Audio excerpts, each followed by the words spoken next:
দেশ এবং প্রবাস থেকে যারা ভিডিওটি দেখতে পাচ্ছেন, আমি তাদের উদ্দেশ্যে এখন অবস্থান করছি দ্বীপ জেলা ভোলাতে। পর্যটন কেন্দ্রের অপার সম্ভাবনাময় এই দ্বীপ জেলা ভোলাতে আইফেল টাওয়ার আদলে তৈরি করা হয়েছে জ্যাকব টাওয়ার। এই জ্যাকব টাওয়ারের আয়তন হচ্ছে 225 কিলোমিটার। ভোলার চরফ্যাশনে এই জ্যাকব টাওয়ারটি এমনভাবে তৈরি করা হয়েছে যেখানে আপনি এই টাওয়ারটির উপরে উঠে পুরো ভোলা জেলাকে দর্শন করতে পারবেন।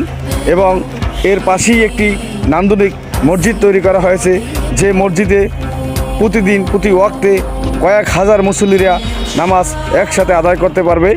এটা হচ্ছে আমি এখন যেটা আপনাদের দেখাচ্ছি সেটা হচ্ছে চরফ্যাশন যে জায়গাটিতে এই জ্যাকব টাওয়ারটি তৈরি করা হয়েছে তার সম্মুখের রাস্তাটি।